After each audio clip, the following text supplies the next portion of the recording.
पर बोलने का मौका दिया, आपका बहुत बहुत धन्यवाद। सभापति महोदय, समय के साथ क्राइम का तरीका बदला है। ऑनलाइन चीटिंग, फर्जी आईडी बनाना, फर्जी आईडी बना करके नौकरियों का न्यूनता देना, फिर लोगों से पैसे ऐंठना, फर्जी आईडी बना करके फर्जी तरीके से वीडियो कॉल कर लोगों को ब्लैकमेल करना। इस मामले में मैं राजस्थान पुलिस से उम्मीद करता हूं और राजस्थान सरकार से उम्मीद करता हूं कि क्राइम के, साइबर क्राइम के तंत्र को बहुत ज़्यादा मजबूत करना पड़ेगा ताकि लोगों के साथ न्याय हो सके। मैंने खुद फेस करा है ये बात कि पुलिस बहुत बार ऐसा महसूस करती है ऐसे मसलों में। पुलिस ये कहती है कि पकड़े नहीं जाते। राजस्थान में एक थ्रिल आया हुआ है, मुझे पता नहीं कि हिंदुस्तान के दूसरे हिस्सों में क्या स्थिति है। वीडियो कॉल होती है सर, वीडियो कॉल से लोगों को ब्लैकमेलिंग का बहुत जोरदार धंधा चल रहा है। इस मसले पर पुलिस को गंभीरता से और राजस्थान सरकार को गंभीरता से जनता को न्याय दिलाने का काम करना पड़ेगा। सभापति महोदय, मैं आपसे इस बात के लिए धन्यवाद करना चाहता हूं राजस्थान पुलिस का कि उन्होंने एक सर्कुलर निकाला कि सार्वजनिक स्थल है पुलिस थाना, और पुलिस थाने में पूजा स्थल नहीं होंगे। हिंदुस्तान के संविधान की व्याख्या को ढंग से समझते हुए लागू करना एक जोरदार कदम था। हमने बड़ा अप्रिशिएट किया। बहुत सारे लोग जो संविधान की बात को समझते हैं कि सार्वजनिक स्थल पूजा स्थल के रूप में कभी काम में नहीं लिए जा सकते।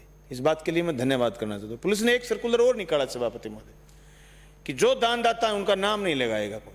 किसी ने लाख रुपए थाने में दे दिए, 2 लाख दे दिए, 5 लाख दे दिए, थाने को जेब में गाले फिरता है और जी मैं जो थाने में फोन करता है।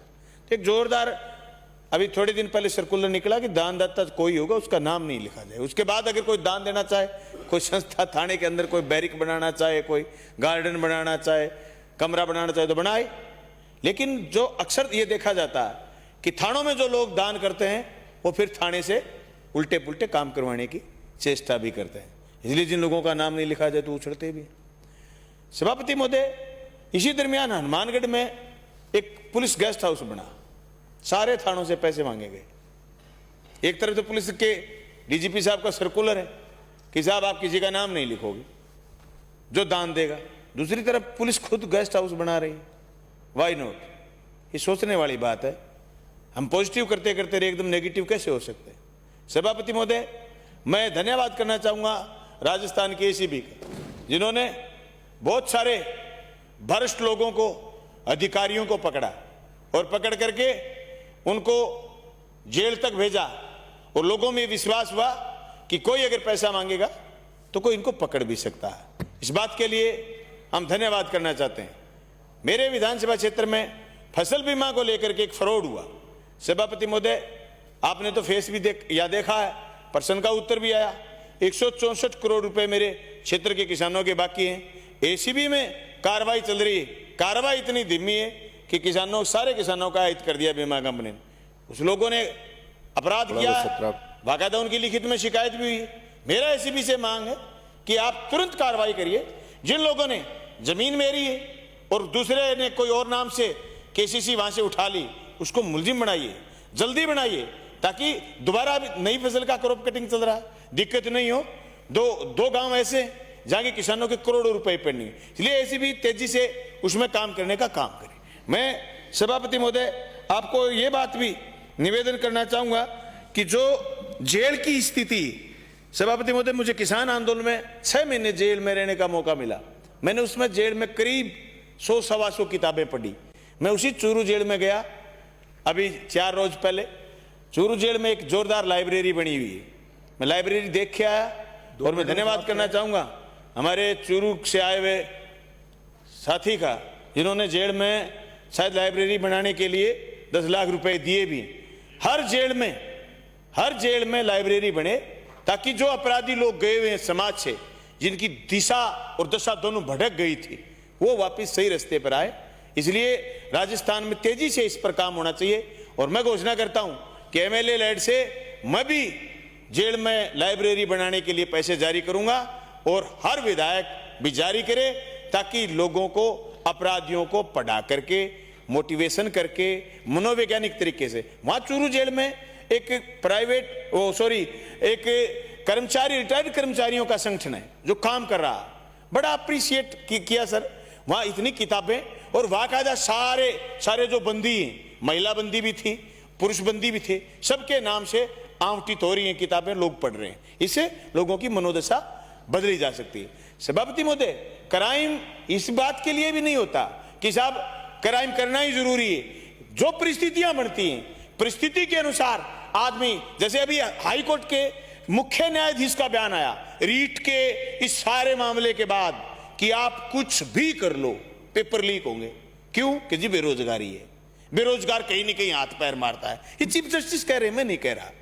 ऐसी परिस्थिति में जहां बेरोजगारी बढ़ रही है, वहां बेकारी और दूसरी चीजें बढ़ रही हैं, वहां हमें दूसरे तरीके से टैकल करना पड़ेगा। हमें लोगों का मनोविज्ञान जानना पड़ेगा कि लोग किस तरीके से सही रास्ते पर जा सकते हैं। सभापति महोदय, मैं आपका इस तरफ भी ध्यान आकर्षित करना चाहूंगा कि राजस्थान से होते हुए हरियाणा निर्मित शराब गुजरात जा रही है बहुत बड़ी मात्रा में, और इतनी बड़ी मात्रा में जा रही है कि राजस्थान की पुलिस इन दिनों में कार्रवाई भी नहीं कर रही कुछ भी। क्या पता पुलिस दूसरे कामों में व्यस्त हो गई। सभापति महोदय, मैं एक बात यह भी बताना चाहता हूं, यहां से 350 किलोमीटर दूर है मेरा क्षेत्र। जब हम जाते हैं रास्ते में कई बार तो रोक के कहना पड़ता है, जो आरटीओ की गाड़ी खड़ी है, जो जवान खड़े हैं, भाई कोई गाड़ी के नीचे दे देगा, रुक जा, साइड में होके हाथ दे दे। खड़े हैं सारी जगह, और ये खड़े खड़े हाथ दे करके गाड़ी रुकवाते हैं। मैं सभापति महोदय 2 मिनट हुए तो मेरे तो 3 मिनट तो पड़े ही। सभापति महोदय 3 मिनट तो बोलूंगा मैं। सभापति महोदय, मैं ये निवेदन करना चाहता हूं कि राजस्थान में जहां भी वाहनों को चेक करे उसके लिए बाकायदा चौकी बनी हुई। अब तो सड़क ऐसी है जिन सड़कों से गुजरते हैं, ये नहीं कि लोग कच्चे मार्गों से जाएंगे, वहां चौकी बनी हुई हो, बाकायदा संस्थानिक ढांचा बना हुआ हो, ताकि उस सिपाही की जिंदगी खतरे में नहीं आए। वाहन चोरी, वाहनों के साथ तस्करी और तस्करी के साथ टैक्स चोरी, इसलिए वाहनों को रोक के चेक करना पड़ेगा, इसमें कोई दोहरा नहीं। लेकिन उसके लिए ढांचागत निर्माण होना चाहिए, ये नहीं कि अनिश्चित है। और उस अनिश्चितता की वजह से साधनों की इतनी आवाज आई आपके सिक्कर रोड पर, पुलिस ने गाड़ी रोक रखी है और वहां एक्सीडेंट हो सकता है किसी भी स्थिति में।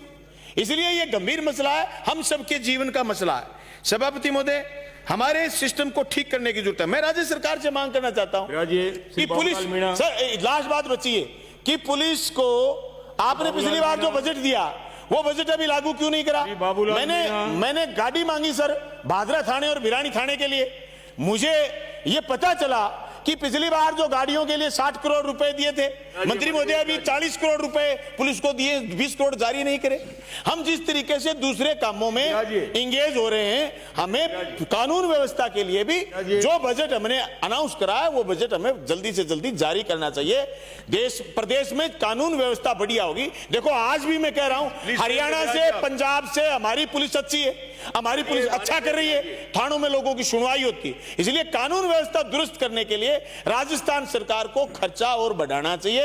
मैं अनाउंस से लेकर के सिपाही के स्टेशन, एक लास्ट बात के साथ बात पूरी कर रहा हूं। सभापति महोदय, जो सिपाही बीए और एमए करे हुए, बीएड किए हुए सिपाही हैं, सभापति महोदय एक भी सिपाही रंगे हाथ नहीं पकड़ा गया, क्योंकि वो आसान्वित है, तो आप आसान्वित है सभापति महोदय। इसलिए मेरा निवेदन है कि उसके मानदेय भत्ते, स्टेशनरी और वाहन भत्ते सब बढ़ाने। माननीय सभापति महोदय।